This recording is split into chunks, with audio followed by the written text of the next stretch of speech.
विनायक शांति स्नान। याज्ञवल्क्य जी ने कहा, हे ऋषियों, अब आप सभी विनायक की अप्रसन्नता से ग्रस्त पुरुष के लक्षणों का श्रवण करें। विनायक से ग्रस्त व्यक्ति स्वप्नावस्था में बहुत अधिक स्नान करता है। उसे स्वप्न में मरे हुए प्राणियों के सिरों का दर्शन होता है। वो उद्विग्न मन रहता है। उसके सारे प्रयत्न निष्फल होते हैं। बिना कारण उसे पीड़ा होती है। विनायक की अप्रसन्नता से युक्त होने पर राजा राज्य से वंचित रहता है, कुमारी पति से वंचित रहती है तथा गर्भिणी स्त्री पुत्र लाभ से वंचित रहती है। अतएव विनायक की शांति के लिए किसी पवित्र दिन एवं शुभ मुहूर्त में उसे विधिपूर्वक स्नान कराना चाहिए। स्नान की विधि संक्षेप में इस प्रकार है। भद्रासन पर बिठाकर ब्राह्मणों द्वारा स्वस्थ वाचन पूर्वक स्नान कराना चाहिए। पीली सरसों पीसकर उसे घृत मिश्रित करके उपटन बनाएं और उस व्यक्ति के संपूर्ण शरीर में मलें। फिर उसके मस्तक पर सर्वौषधि सहित सब प्रकार के सुगंधित द्रव्य का लेप करें। सर्वौषधि युक्त 4 कलशों के जल से स्नान कराना चाहिए। सरोवर आदि 5 स्थानों की मिट्टी, गोरोचन, गंध और गुग्गुल ये वस्तुएं भी उन कलशों के जल में छोड़ें। प्रथम कलश को लेकर आचार्य निम्नलिखित मंत्र से उसे स्नान कराएं। जो सहस्त्रों नेत्र से युक्त है, जिनकी सैकड़ों धाराएं हैं और जिसे महर्षियों ने पवित्र कराने वाला बताया है, उस पवित्र जल से मैं तुम्हारा अभिषेक करता हूं। ये पावन जल तुम्हें पवित्र करे। द्वितीय कलश के जल से निम्नलिखित मंत्र पढ़ते हुए अभिषेक करें। राजा वरुण तथा भगवान सूर्य एवं देवगुरु बृहस्पति आपके सौभाग्य की अभिवृद्धि करें। इसी प्रकार देवराज इंद्र, वायुदेव तथा सप्तर्षि गण भी आपके सौभाग्य की अभिवृद्धि करते रहें। तृतीय कलश के जल से निम्नलिखित मंत्र पढ़ते हुए अभिषेक करें। तुम्हारे केशों में, सीमंत में, मस्तक पर, ललाट में, कानों में और नेत्रों में जो भी दुर्भाग्य है, उसे जल देवता सदा के लिए शांत करें। तदनंतर पहले कहे गए तीनों मंत्रों से चतुर्थ कलश के जल से स्नान कराएं। इसके बाद बाएं हाथ में कुशा लेकर स्नान किए हुए प्राणी के सिर को कुश से स्पर्श करते हुए ब्राह्मण को संयमित होकर गूलर की लकड़ी से निर्मित श्रुवा के द्वारा सारशप तैल से अग्नि में आहुति प्रदान करनी चाहिए। आहुति देने वाले के लिए यह मंत्र विहित है। इसके अनंतर लौकिक अग्नि में स्थाली पाक विधि से चरु पकाकर उससे सभी निर्दिष्ट विनायक नाम वाले स्वाहा युक्त 6 मंत्रों से उसी लौकिक अग्नि में ही हवन कर अवशिष्ट अविशेष के द्वारा इंद्र, अग्नि, यम आदि को भी बलि देनी चाहिए। तत्पश्चात किसी चतुष्पथ पर कुशों का आसन बिछाकर उसमें पुष्प, गंध, उंडेरक की माला, कच्चे पक्के चावल, घृत मिश्रित पुलाव, मूली, पूड़ी, पुआ, दही, पायस, घृत, गुड़पिष्ट, लड्डू तथा इक्षु इन सभी सामग्रियों को एकत्र करके रख दें। तदनंतर विनायक जननी भगवती अंबिका का उपस्थान करें और हाथ जोड़कर अर्घ्य प्रदान करें। पुत्र जन्म की कामना करने वाली स्त्री को दूर्वा और सरसों के पुष्पों से भगवती दुर्गा की अर्चना करके स्वास्थ्य वाचन के साथ इस प्रकार उनकी प्रार्थना करनी चाहिए। हे भगवती, आप मुझे रूप, यश और ऐश्वर्य प्रदान करें। हे देवी, आप मेरे लिए पुत्र दें, लक्ष्मी दें और मेरी सभी कामनाओं को परिपूर्ण करें। तत्पश्चात ब्राह्मणों को भोजन प्रदान कर संतुष्ट करें। अपने गुरु को 2 वस्त्र प्रदान कर अन्य ग्रहों की पूजा करके सूर्याचन में निरत रहें। इस प्रकार विनायक और ग्रहों का पूजन करके मनुष्य अपने सभी कार्यों में सफलता प्राप्त करता है। ग्रह शांति निरूपण।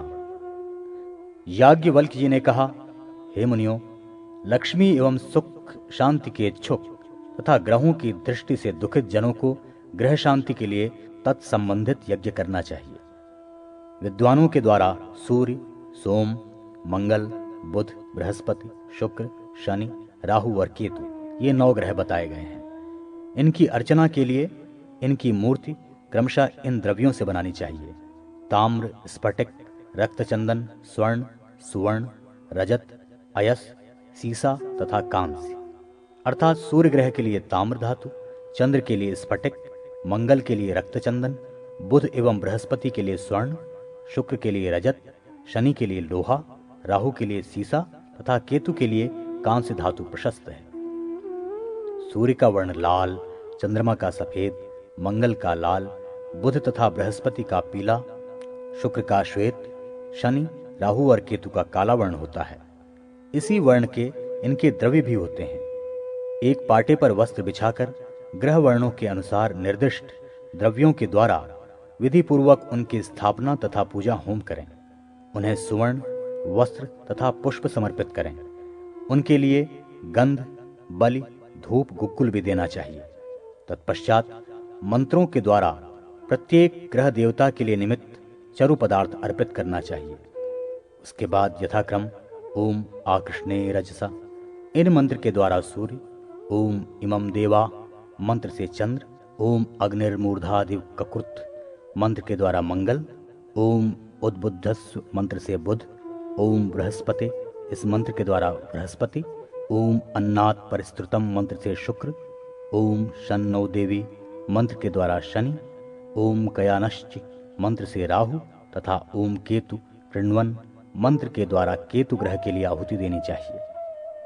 इन ग्रहों के लिए इसी क्रम से मंदार, पलाश, खैर, अपामार्ग, पिप्पल, गूलर, शमी, दूर्वा और कुश की समिधाएं विहित हैं। इन समिधाओं को घृत, दधि तथा मधु से मिश्रित कर हवन करना चाहिए। तदनंतर क्रमानुसार उपर्युक्त मंत्रों के द्वारा पदार्थों की आहुति प्रदान करें। यथा सूर्य के लिए गुड़, चंद्र के लिए भात, मंगल के लिए पायस, बुध के लिए साठी चावल की खीर, बृहस्पति के लिए दही भात, शुक्र के लिए घृत, शनि के लिए अपूप, राहु के लिए फल का गूदा और केतु के लिए अनेक वर्ण के पकाए हुए धान्य की आहुति देनी चाहिए। द्विज को चाहिए कि इसी क्रम से प्रत्येक ग्रह के लिए अन्न भी दान रूप में दें। तदनंतर प्रत्येक ग्रह के निमित्त यथाक्रम धेनु, शंख, बैल, सुवर्ण, वस्त्र, अश्व, कृष्णागौ, अयस तथा छाग की दक्षिणा देनी चाहिए। इस प्रकार ग्रहों की सदैव पूजा करने से मनुष्य को राज्यादि फल प्राप्त होते हैं। वानप्रस्थ धर्म निरूपण। याज्ञवल्क्य जी ने कहा, हे महर्षियों, अब मैं वानप्रस्थाश्रम के धर्म का वर्णन कर रहा हूं। आप सभी इसका श्रवण करें। वानप्रस्थ आश्रम में प्रविष्ट पुरुष को अपनी पत्नी के संरक्षण का भार पुत्रों के ऊपर छोड़कर अथवा पत्नी के सहित वन में जाना चाहिए। वानप्रस्थ धर्म का पालन करने वाला ब्रह्मचर्य व्रत का निर्वाह करते हुए अपनी श्रौत अग्नि एवं गृह अग्नि के साथ वन में जाए। शांत एवं क्षमावान रहकर वो अहर्निश देवोपासना में निमग्न रहे। वो बिना जोती हुई भूमि से उत्पन्न अन्न के द्वारा अग्निदेव, पितरों, देवताओं, अतिथियों तथा भृत्यों को तृप्त करे। आत्मज्ञान में तत्पर रहने वाला वो वानप्रस्थी दाढ़ी, जटा तथा लोम राशि को धारण करे, इंद्रियों का दमन करे, त्रिकाल स्नान करे एवं अपने को प्रतिग्रह अर्थात दान ग्रहण से दूर रखे। ऐसे व्यक्ति को स्वाध्यायवान, भगवत ध्यान पारायण तथा सभी लोगों के हित साधन में लगे रहना चाहिए। उसको जीवन यापन के लिए सीमित अर्थ संग्रह करना चाहिए। उसके पास जो कुछ शेष सामग्री हो उसका अश्विन मास में परित्याग कर वो व्रतादि के द्वारा ही समय व्यतीत करे। यदि शक्ति हो तो 1 मास या 1 पक्ष का व्रत कर मास या पक्ष के अंत में ही भोजन करे। ऐसे व्रती अपने दांतों को ही उलूखल मानकर उन्हीं से अन्न को तुष से विहीन कर अपनी प्राण रक्षा के लिए उपयोग में लाते हैं। वानप्रस्थी को चांद्रायण व्रत करना चाहिए, भूमि पर सोना चाहिए और वो अपने सभी धार्मिक कृत्यों का संपादन यथासंभव फल से करे, अन्न से नहीं। वो ग्रीष्म ऋतु में पंचाग्नि के मध्य स्थित रहे, वर्षा ऋतु में स्थंडिल पर शयन करे तथा हेमंत ऋतु में आर्द्र वस्त्रों को धारण करके योगाभ्यास के द्वारा अपने दिन व्यतीत करे। जो कांटों से उसे पीड़ा पहुंचाए उसके प्रति भी क्रोध न करे और जो अंगों में चंदन का अनुलेपन करे उस पर भी प्रसन्न न हो। उन दोनों के प्रति वो समान भाव रखे। वानप्रस्थियों में दुख और सुख भोगने की एक समान ही क्षमता होनी आवश्यक है। सन्यास, धर्म निरूपण। याज्ञवल्क्य जी ने पुनः कहा, हे सज्जन वृंद, अब मैं भिक्षु धर्म का वर्णन करूंगा। आप सब उसका ज्ञान प्राप्त करें। गृहस्थाश्रम एवं वानप्रस्थाश्रम में विहित सभी शौच इष्टियों को संपन्न कर सर्ववेद संबंधी दक्षिणा जिस इष्टि में विहित है, उस प्रजापत्य इष्टि को भी प्रसन्न करके अंत में वेद विहित विधान से समस्त शौताग्रियों को अपने में आरोपित करके संन्यास ग्रहण किया जा सकता है। सन्यासी को चाहिए कि वह सभी प्राणियों का हितैषी हो, शांत हो, त्रिदंडी हो, वह कमंडल धारण करे, सभी प्रकार के सुख साधन युक्त भवनों का परित्याग कर भिक्षार्थी होकर ग्राम का आश्रय ग्रहण करे, प्रमाद रहित होकर भिक्षाटन करे और सायंकाल ग्राम में न दिखलाई पड़े। जो ग्राम भिक्षुओं से रहित हो, वहां पर वो लोभ शून्य होकर प्राण धारण मात्र के लिए भिक्षा मांगे। यम नियम का पालन करते हुए योग सिद्ध होकर सन्यासी को एक दंडी अथवा परमहंस बनना चाहिए। इस प्रकार रहता हुआ सन्यासी शरीर का परित्याग कर इसी लोक में अमरत्व प्राप्त कर लेता है। दान देने वाला, अतिथि का आदर करने वाला, ब्रह्मज्ञ यथाविधि श्राद्ध करने वाला गृहस्थ भी मुक्ति प्राप्त कर लेता है। कर्म विपाक निरूपण। याज्ञवल्क्य जी ने कहा, पाप कर्म से उत्पन्न होने वाली नारकीय यातनाओं को भोगने से उस पाप कर्म का क्षय होता है। शेष बचे हुए पापों का शमन करने के निमित्त प्राणी पुनः विभिन्न योनियों में जन्म ग्रहण करता है। यथा ब्रह्महंता नरक भोग के पश्चात श्वान, गर्दभ और ऊंट योनि में उत्पन्न होता है। मदिरापाई व्यक्ति मेंढक और जुआ होता है। सुवर्ण का चोर कृमिकीट तथा गुरुतल्पगामी घास फूस आदि की योनि में जन्म लेता है। इन योनियों में पाप शमन होने के पश्चात वे ब्रह्म हत्यादि के पापी पुनः यथाक्रम क्षय रोगी, काले दांत वाले, कुत्सित नख वाले तथा शिपिविष्टक होकर जन्म ग्रहण करते हैं। अथवा ये सभी दोष उन प्राणियों की संतति में प्रकट होते हैं। अन्न की चोरी करने वाला रोगी, वचन देकर उसका पालन न करने वाला गूंगा, धान्य का अपहरण करता अधिक अंगों वाला, चुगलखोर, दुर्गंध से युक्त नाक वाला, तेल का चोर तैलपाई अर्थात तिलचट्टा कीट, अविद्यमान दोष की सूचना देने वाला दुर्गंध युक्त मुख वाला होता है। ब्राह्मण के धन का हरण करने वाला तथा कन्या को खरीदने वाला व्यक्ति वन में राक्षस या बैल होता है। रत्न का अपहरण करता हीन जाति और शाक पात का चोर मयूर योनि में जन्म लेता है। पुष्प का चोर छुछुंदरी, धान्यापहारी मूषक, फल का चोर वानर, पशुओं का हरण करने वाला बकरी तथा दूधहर्ता काक योनि में जन्म लेता है। मांस, वस्त्र और नमक की चोरी करने वाले मनुष्य यथाक्रम गृध्र, श्वेतकुष्ठी तथा चीरी की योनि प्राप्त करते हैं। उस फल को भोग कर वे तिर्यक योनि में उत्पन्न होते हैं। इस प्रकार भोग भोगने के पश्चात ये लक्षण भ्रष्ट पतित जन दूसरे जन्म में दरिद्र या पुरुषाधम होते हैं। तत्पश्चात अपने सत्कर्मों से निष्कलुष होकर वे योगी के महान कुल में जन्म लेते हैं और सुलक्षणों से युक्त होते हुए वे धन धान्य से संपन्न हो जाते हैं। प्रायश्चित विधान एवं सांतपन, कृच्छु, पराक तथा चांद्रायण आदि व्रतों का विविध स्वरूप। याज्ञवल्क्य जी ने पुनः कहा, हे मुनियों, विहित कर्म न करने से, निंदित कर्म का आचरण करने से एवं इंद्रिय निग्रह न करने के कारण मनुष्य अधोगति को प्राप्त करता है। अतएव आत्मशुद्धि के लिए प्रयत्न पूर्वक प्रायश्चित करना चाहिए। इस प्रकार प्रायश्चित कर्म करने से उसकी अंतरात्मा प्रसन्न हो जाती है और लोक भी उसके साथ प्रसन्नता पूर्वक व्यवहार करता है। प्रायश्चित से पाप का विनाश भी हो जाता है। प्रायश्चित न करने वाले तथा पश्चाताप से रहित पापीजन पाप के प्रभाव से महारौरव नरक से भी महाभयंकर तमिस्त्र, लोहशंकु, पूतिगंध, हंसाब, लोहितोद, संजीवन, नदीपथ, महानिलय, काकोल, अंधतामिस्र तथा तापन नामक नरक में जाते हैं।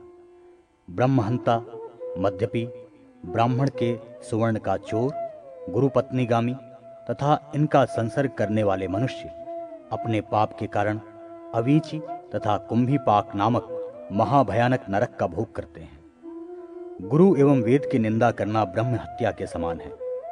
निषिद्ध पदार्थ का भक्षण, कुटिलतापूर्वक आचरण और रजस्वला स्त्री का अधरपान मदिरापान नामक महापातक के सदृश माना जाता है।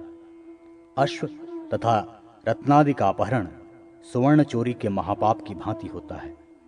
मित्र की पत्नी, अपनी अपेक्षा उत्तम जाति की कन्या, चांडाली और बहन तथा पुत्रवधू के साथ सहवास करना गुरुपत्नी गमन के समान महापाप स्वीकार किया गया है। इसी प्रकार माता पिता की बहन, मामी, विमाता, आचार्य पुत्री, आचार्य पत्नी तथा पुत्री के साथ रमण करने वाला व्यक्ति गुरुपत्नीगामी के समान ही महापातकी होता है। ऐसा महापापी मनुष्य लिंग छेदन के पश्चात वध करने के योग्य होता है। इस प्रकार के पाप में यदि स्त्री सकाम होकर संश्लिष्ट होती है तो उसके लिए भी इसी प्रकार का प्रायश्चित विधान कहा गया है।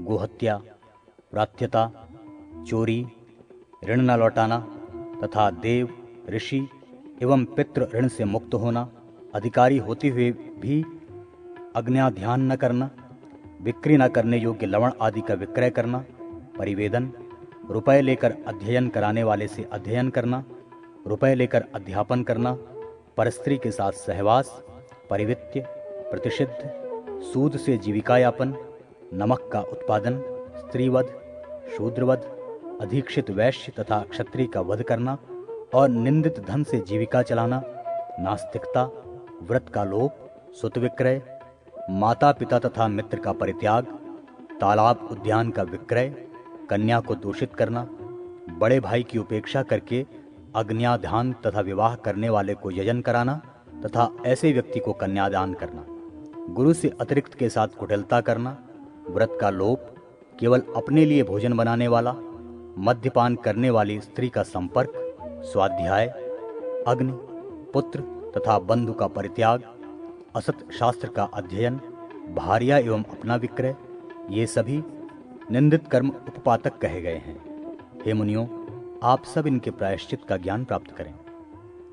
ब्रह्म हत्या करने पर पापी व्यक्ति शिर कपाल को हाथ में लेकर तथा दूसरा एक शिर कपाल ध्वज के समान दंड में लगाकर चले और भिक्षा मात्र से जीविका निर्वाह करता हुआ अपने पाप कर्म का उद्घोष करते हुए 12 वर्ष तक अल्प भोजन कर आत्मशुद्धि करे, अथवा जानते हुए इच्छा पूर्वक ब्रह्म हत्या करने पर लोमभ्य स्वाहा इत्यादि मंत्र के अनुसार लोम से शरीर के अवयवों के प्रतिनिधि स्वरूप यथाविहित विभिन्न द्रव्यों की आहुति देकर अंत में अपने शरीर का भी प्रायश्चित विधान में निर्दिष्ट विधान के अनुसार अग्नि में प्रक्षेप करे। अपने प्राणों का त्याग करके ब्राह्मण की रक्षा करने से भी ब्रह्म हत्या की शुद्धि हो जाती है।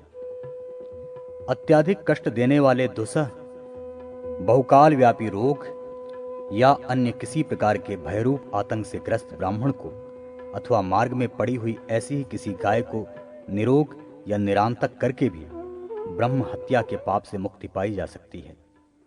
यदि कदाचित प्रमादवश ऐसे ब्राह्मण की हत्या किसी के द्वारा होती है जो ब्राह्मण के लिए अपेक्षित गुणों से युक्त नहीं है, तो इस हत्या से होने वाले पाप से मुक्ति के लिए ये प्रायश्चित है। वन में रहकर मंत्र ब्राह्मणात्मक वेद का 3 बार पारायण कर अथवा सरस्वती की सेवा में अपना पूर्ण समर्पण करने के साथ अपना सब कुछ धन योग्य पात्र में समर्पित करके अपने को शुद्ध किया जाए। सोमयाग प्रयोग में वर्तमान क्षत्रिय और वैश्य का वध करने पर ब्रह्म हत्या के लिए जो प्रायश्चित है उसे करें। गर्भ हत्या करने वाले पापी ने जिस वर्ण का गर्भ नष्ट किया हो उसी वर्ण के अनुसार उसको उस पाप का प्रायश्चित करना चाहिए। रजस्वला होने के बाद ऋतु स्नान की हुई स्त्री की हत्या करने वाला जिस वर्ण की स्त्री की हत्या की है उस वर्ण के अनुसार प्रायश्चित करे। हत्या करने के लिए उद्यत होने पर यदि हत्यारे को उस कृत्य में सफलता नहीं प्राप्त होती है तो भी वो हत्या के पाप से मुक्त नहीं है, उसको उस पाप का प्रायश्चित करना चाहिए। सोमयाग के लिए दीक्षित ब्राह्मण की हत्या करने पर ब्रह्म हत्या के लिए विहित प्रायश्चित का दुगना प्रायश्चित व्रत करे। मदिरापान करने वाले का प्रायश्चित अग्नि के समान प्रतप्त मदिरा एवं गोमूत्र का अथवा अग्नि के समान लाल लाल खौलता हुआ गोघृत पान एवं गोदुग्ध पान करने से होता है। और जल समझकर भूल से मदिरा पी लेने पर जटा धारण करके मलिन वस्त्र धारण कर अग्नि के समान तप्त घृत पीते हुए ब्रह्म हत्या के लिए विहित व्रत करें तथा पुनः सवर्णोचित संस्कार करें, तब शुद्धि होती है। वीर्य, विष्ठा, मूत्र का पान करने वाली ब्राह्मणी एवं सुरा पीने वाली ब्राह्मणी पातकी हो जाती है। पतिलोक से परिभ्रष्ट होकर वो क्रमशः गृध्री, सूकरी तथा कुतिया की योनि में जन्म लेती है। ब्राह्मण के सुवर्ण की चोरी करने वाले द्विज को चाहिए कि वो राजा को मूसल समर्पित करके अपने चौर्य कर्म का उद्घोष करे। तत्पश्चात उस मूसल के आघात से वो मृत्यु को प्राप्त हो या जीवित दोनों दशा में पवित्र हो जाता है। ऐसा द्विज अपने तौल के बराबर सुवर्ण देकर भी आत्मशुद्धि कर सकता है।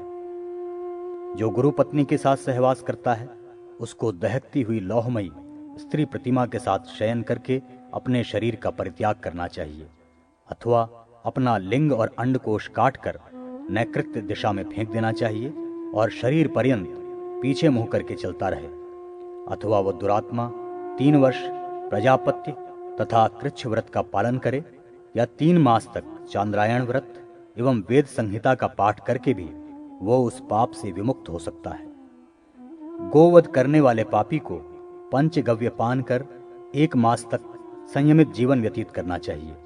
वो गोष्ठ में निवास करते हुए गौओं का अनुगमन तथा गौ का दान करे।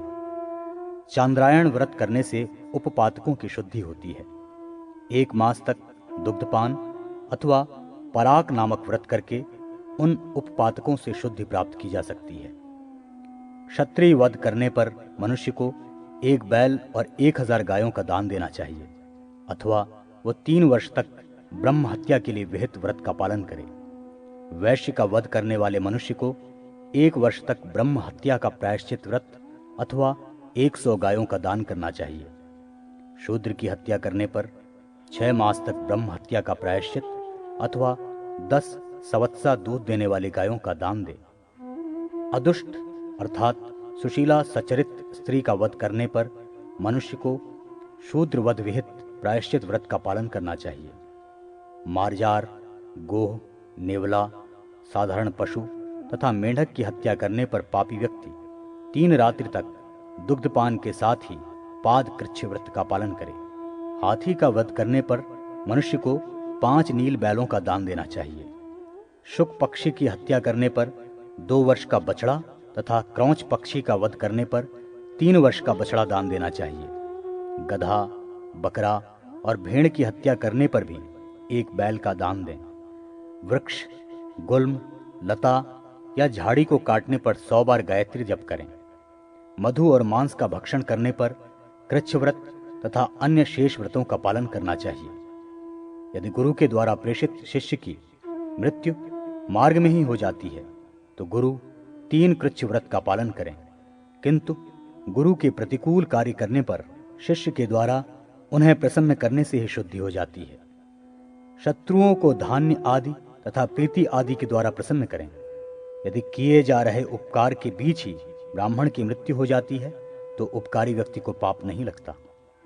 जो मनुष्य दूसरे को महापापी तथा उपपातकी का मिथ्या दोष लगाता है, ऐसा मनुष्य जितेंद्रिय रहकर 1 मास तक केवल जल पीकर रहे और पाप मोचन मंत्र का जप करे। असत प्रतिग्रह लेने से जो पाप होता है उससे मुक्ति प्राप्त करने के लिए 1 मास पर्यंत ब्रह्मचर्य का पालन करते हुए पयोव्रत करें। गोष्ठ में निवास कर गायत्री मंत्र के जप में पारायण करें। ऐसा करने से मनुष्य पाप विमुक्त हो जाता है।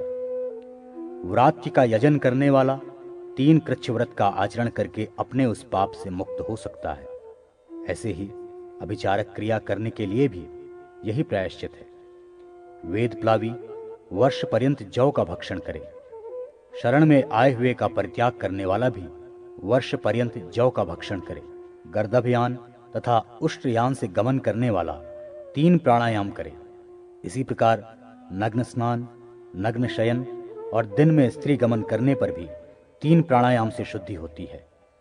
गुरुजनों को तू कहने तथा इस प्रकार कहने से तथा वाद प्रतिवाद में ब्राह्मण पर विजय प्राप्त करने से मनुष्य को जो पाप लगता है उससे मुक्ति प्राप्त करने के लिए पापी मनुष्य को उस गुरु या ब्राह्मण को प्रसन्न कर 1 दिन का उपवास करना चाहिए। ब्राह्मण पर प्रहार करने के लिए उद्धत होने पर कृच्छ्रव्रत तथा प्रहार कर देने पर अति कृच्छ्रव्रत का पालन करना चाहिए।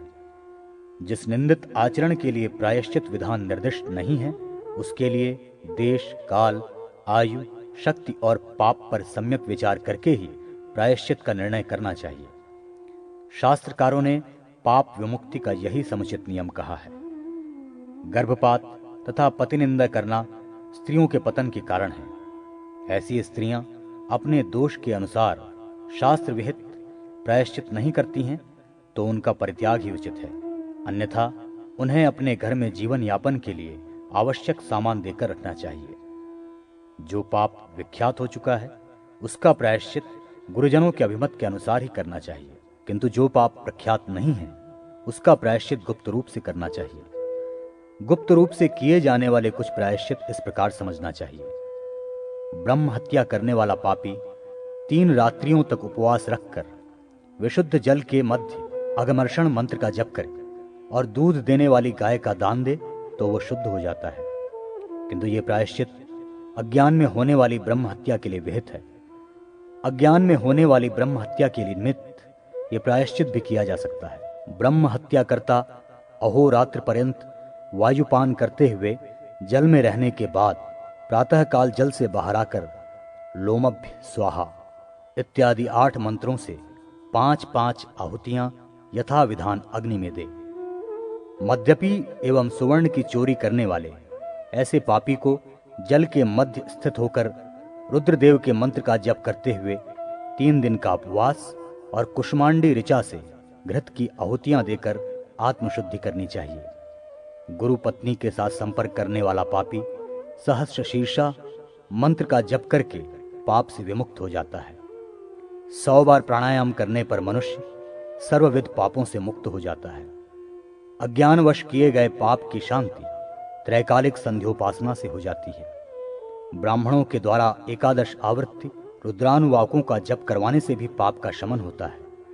वेदाभ्यास करने वाले शांतिपरायण और पंचयज्ञ के अनुष्ठाता को पाप का स्पर्श तक नहीं होता। वायु मात्र का भक्षण करते हुए पूरे दिन सूर्य दर्शन के साथ एवं पूरी रात्रि जल में रहकर 1 सहस्त्र गायत्री मंत्र का जप करने से ब्रह्म हत्या से होने वाले पाप के अतिरिक्त अन्य समस्त पापों से मुक्ति हो जाती है। ब्रह्मचर्य, दया, क्षमा, भगवत ध्यान, सत्य, निष्कपटता, अहिंसा, अस्तेय, माधुर्य और दम ये 10 यम माने गए हैं। स्नान, मौन, उपवास, यज्ञ, स्वाध्याय, इंद्रिय निग्रह, तपस्या, अक्रोध, गुरु भक्ति और पवित्रता ये 10 नियम कहे गए हैं। गोदुग्ध, गोदधि, गोघृत, गोमूत्र तथा गोमय को पंचगव्य कहते हैं। इस पंचगव्य का कुशोदक के साथ पान कर प्रति दूसरे दिन उपवास करें। इस तरह 2 रात्रि का कृच्छ सांतपन व्रत होता है।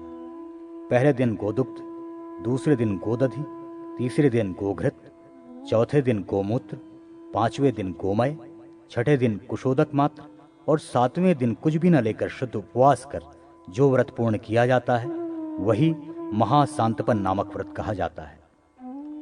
पलाश, गूलर, कमल, बिल्वपत्र इनमें से एक को एक दिन जल में पकाकर उसी जल को क्रमशः एक दिन पीकर 4 दिन रहें एवं 5वें दिन कुशोदक मात्र पीकर जिस व्रत का पालन किया जाता है उसको पर्ण कृच्छ व्रत कहते हैं।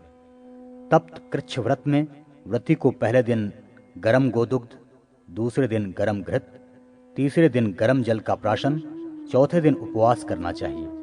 ये पवित्र करने वाला महातप्त कृच्छ व्रत है। पहले दिन एक भक्त व्रत, दूसरे दिन नक्त व्रत अर्थात 24 घंटे में एक बार, तीसरे दिन अयाचित अन्न का भोजन करना, चौथे दिन पूर्ण उपवास करने पर पादकृच्छ व्रत होता है। इसी पादकृच्छ व्रत को 3 बार करने से प्रजापात्यकृच्छ व्रत होता है। प्रजापत्य व्रत के अनुसार भोजन और उपवास का नियम किया जाए, परंतु भोजन के रूप में उतना ही अन्न ग्रहण किया जाए जितना एक हाथ में आता हो। इस तरह 4 दिन का उपवास करने से अतिकृच्छ व्रत हो जाता है। 21 दिन का जल या दूध मात्र लेकर अति कृच्छ व्रत का पालन करने से वो कृच्छाति कृच्छ व्रत होता है। 12 दिन पूर्ण उपवास करने पर एक पराक व्रत होता है। पहले दिन जिनसे तेल निकाल लिया गया है ऐसे तिल, दूसरे दिन माण, तीसरे दिन मट्ठा, चौथे दिन जल तथा 5वें दिन सत्तू का आहार कर छठे दिन उपवास करना सौम्य कृच्छ व्रत कहलाता है। इस सौम्य कृच्छ व्रत में बताए गए पदार्थों का एक दिन के स्थान पर 3-3 दिन तक क्रमशः 15 दिन तक चलने वाला तुला पुरुष संज्ञक कृच्छ व्रत होता है। अर्थात इस व्रत में 3 रात्रियों तक निःसृत तेल वाले तिल, 3 रात्रियों तक माण, 3 रात्रियों तक मट्ठा, 3 रात्रियों तक जल तथा 3 रात्रियों तक सत्तू का भोजन करके एक दिन का उपवास करना चाहिए। शुक्ल पक्ष में विधि वृद्धि क्रम से मयूर के अंडे के समान मात्रा वाले एक एक भोजन ग्रास का अधिक आहार करते हुए पूर्णिमा तिथि को यह क्रम समाप्त करके पुनः कृष्ण पक्ष में प्रतिदिन एक एक अन्न ग्रास का भक्षण क्रम से घटाते हुए चतुर्दशी तिथि को 1 ग्रास भोजन करें एवं अमावस्या को उपवास करें। ये चांद्रायण व्रत है। चांद्रायण व्रत का अन्य प्रकार ये है, पूरे मास में 240 ग्रास मात्र हविष्यान्न ग्रहण किया जाए।